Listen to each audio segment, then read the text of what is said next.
Welcome to the first episode in our series of chats, 5 Women, 5 Days, celebrating the achievements of women through history, this International Women's Day 2021, but also celebrating them all through March, which is Women's History Month. First, we pay our respects and acknowledge the traditional custodians of the land and elders past, present and emerging. This is a series of chats with 5 women authors, Elizabeth Mary Cummings, me, Jane Smith, Sonia Bestulich, Alison Patterson, and publisher Diane Evans.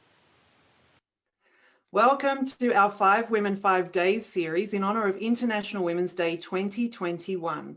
I'm Sonia Bestulich and I have the pleasure in this series to feature brief chats with Australian women writers as we acknowledge the theme Choose to Challenge and also to celebrate perseverance and resilience. Joining me on day 1 is Elizabeth Mary Cummings. Hi, Elizabeth.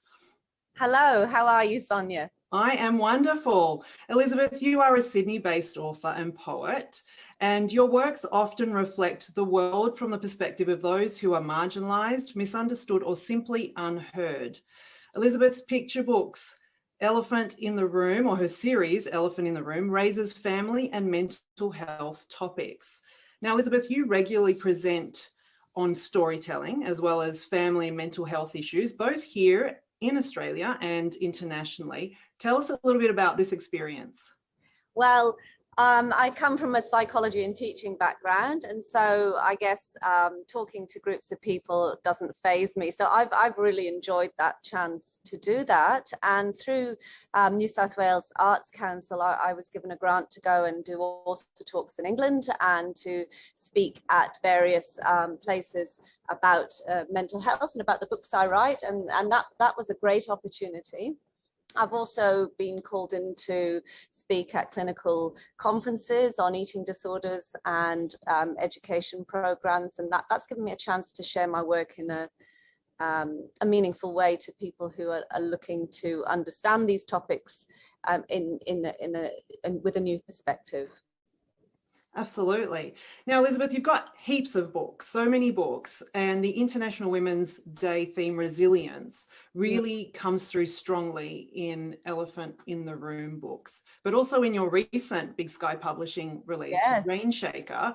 So tell us a little bit about this. There it is there. Tell us a bit about this and how you aim to build up resilience through tough times. So Rainshaker is a beautiful, happy story.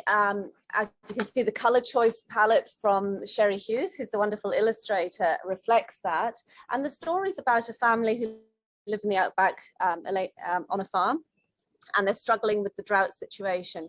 And yet the little girl, Erin, she still maintains this positivity, this bright approach to the world where she wants to make a difference, she wants to contribute, so she's going to grow some sunflowers. And it's a whimsical story, and there's great joy. I mean, every picture is filled with such a beautiful energy, and Erin discovers how and why sunflowers are great for helping the soil, and she's watching them grow, you know, like a child does. I'm going to plant them and they're going to grow, and of course plants take a while to grow.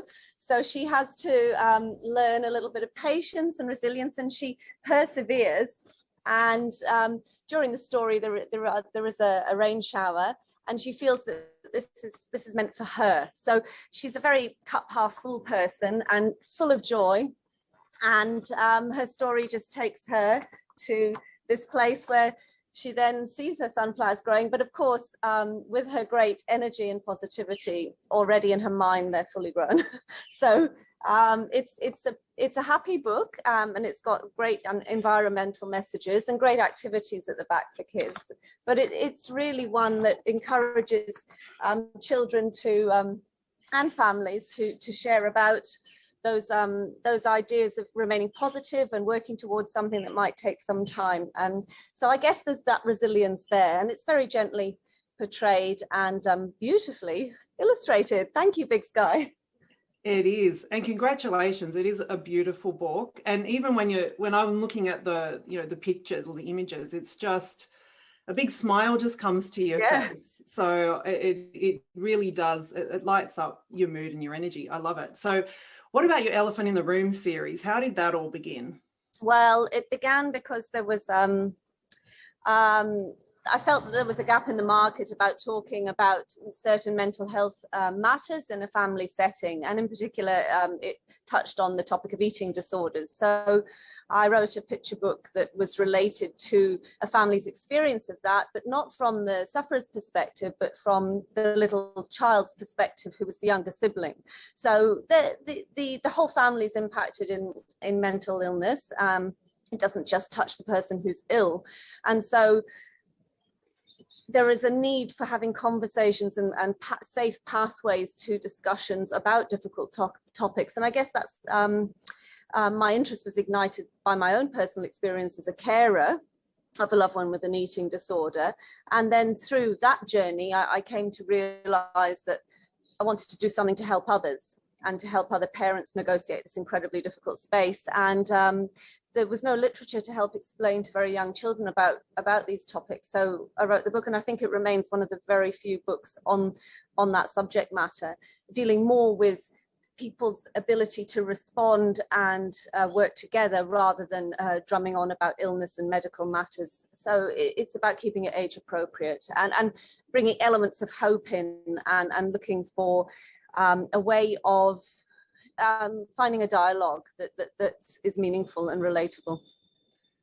Totally needed. And you've mentioned so many things in there that relate even to the themes, the resilience, the perseverance, the human connection, working together. They're all amazing themes. And even yourself have challenged, the status quo of the themes that are shared in a lot of books, and you've pulled out. I guess it is. We need to talk about this. We need to give some space. So thank you, Elizabeth. Thank you for having me on your interview, and I look forward to hearing the other speakers in the following days. Now, before you go though, can you share with us who is a woman that you admire or that you have been inspired by? And it can be more than one, which I'm sure there is more than one. We are a sisterhood after all. I think, of course, I can't go past my own mother. My mother, I feel emotional even saying it, is the most inspirational woman who's always taught me, kindness and reaching out to others and connecting even when things are difficult, and just is full of wraps me full of love. And my daughters, who just inspire me with their strength and their energy, and their seeking the future in such a strong way, and my grandmothers. And then beyond the family, I've found people like Margaret Atwood in literary circles just so inspirational, the way she just steps out there and talks about things and creates the wonderful fiction that horrifies us, but yet is based always on reality. Nothing in her books has happened that hasn't happened in real life, and I found that amazing, and I've heard her talk a number of times. And people like the women who persevere and choose to challenge, as you were saying, even the NASA mathematicians. You had Katherine Johnson and her colleagues who were discriminated on gender and race, and yet prevailed and are seen still as some of the most brilliant brains in that industry to this day. So people like that, people who've got the guts to go, hey, I believe in this and I'm going to work to it, and I'll roll my sleeves up and get on with it. The Erin attitude. So yeah. Love it. And they choose to challenge, as you have done yourself remarkably well. Thank you so much, Elizabeth, for joining day one of the 5 Women, 5 Days series.